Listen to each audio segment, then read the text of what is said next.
नहीं समझ रहा था कि पीटीआई इतना अच्छा परफॉर्म करेगी।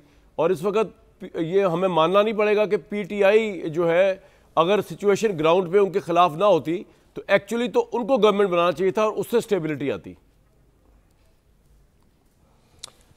कामा साहब, इसका दो हिस्सों में मैं ले लेता हूं सर। देखिए, सबसे पहले तो ये कि अगर पीटीआई ये इकदामात और बर्बरियत काला काम नहीं करती तो आज पीटीआई एक अक्सरियत पार्टी होती और मुल्क में सियासत कर रही होती। लेकिन जब दुश्मन का काम आप कर देंगे, तंसियात उड़ा देंगे, फ़ौज के ऊपर अटैक कर देंगे, शहीदों का तमस्कर उड़ा देंगे, तो फिर बड़ी expect. Number one. Number two ये कि आज भी अगर जो आज़ाद हैं, सो कॉल्ड आज़ाद हैं, जो फसली बटेरे हैं, जो हादसाती हैं, जिनको आज तक ना गवर्नमेंट में कोई हिस्सा मिला, ना टीवी पे आने की इजाज़त थी और ना ही उनके पास कोई फ़लसफ़ा या फ़िलासफ़ी या डिबेटेबल आइडियालॉजी है कि वो बात अपने आर्ग्यूमेंट को भी जस्टिफाई कर सकें, तो उनका तो मैं कुछ नहीं कह सकता। देखिए, पार्टी में हम लोग ने मॉरली, फाइनेंशियली, इमोशनली, एथिकली, जैसे मैंने पहले कहा, हमने अपना खून दिया है, हमने अपनी जानें हथेली पे लगाई हैं। जब उनके ऊपर थ्रेट होता था खान साहब के ऊपर, तो हम जैसे लोग जिनको अल्लाह ताला ने इस्तक़ाक़ दी है कि पेन से लेके प्लेन तक ख़रीद लें, कोई सड़क पे चलते हुए हम नहीं लोग थे, हमने अपने सीने आगे लगा के ह्यूमन शील्ड बन के हम उनका चलें। तो आज हमें जो दर्स दे रहे हैं, उनकी कोई लॉजिक नहीं है कि जी कानूनी तौर पे तो हमने अमेरिका से बात नहीं की, लेकिन हमने अमेरिका से भीख मांग ली।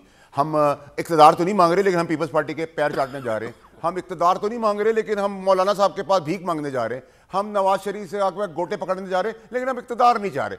मतलब what kind of silly argument is this? ठीक है, नंबर वन। नंबर टू, ये आपका प्रिंसिपल स्टैंड ये था कि मैं चोरों के साथ, बेईमानों के साथ, मुंह तोड़ दुश्मनों के साथ, तबाही करने वालों के साथ हाथ नहीं मिलाऊंगा। मैं चोरी चकारी के काम नहीं करूंगा, मैं बेईमानी करप्शन के काम नहीं करूंगा, मैं किसी को एक्स्ट्रा ऑर्डिनरी फेवर नहीं दूंगा, मैं अपनी फौज से दुश्मन वाला काम नहीं करूंगा। लेकिन वो सारे के सारे दावे और जो आज वोटर्स ने दिया है सो कॉल्ड आजाद को, फसली बटेरों को, वो भी आज शर्मिंदा है। क्योंकि अगर आपकी सियासत यही सियासत थी तो फिर आपने हम जैसे लोगों को क्यों उस जगह पे चला दिया, वो सबक दे दिया कि हम आज भी आपका सबक पकड़ के बैठे हैं और आपने सबक भूल गए, हर किस्म का सबक भूल गए आप।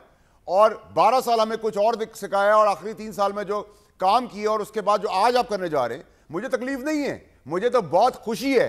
तकलीफ तो अब होगी वोटर्स के जरिए कि ये तकलीफ मुझे नहीं हो रही, तकलीफ उनको होगी जिन्होंने मासूमियत में हमारी तरह अंधा तवक्कल करके आगे बढ़े।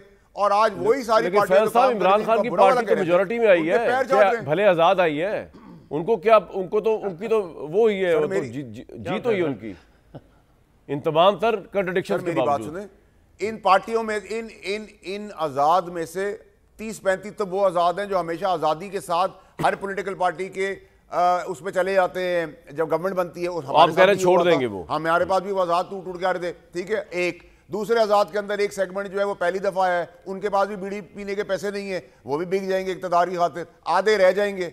आधे वो लोग हैं जो अपनी आखिरत या शुरुआत संवारने आ गए हैं कि जी चलो एक भाई पॉपुलर टाइड है, ना घर से बाहर निकलना है, ना घर से अंदर निकलना है, ना पैसे लगाने हैं, ना तकलीफ गुजारनी है। आप लोग पूरा शराजे पे खेल दिया तरीके से, साहब अपने हिसाब से केसेस का फेस कर रहे हैं।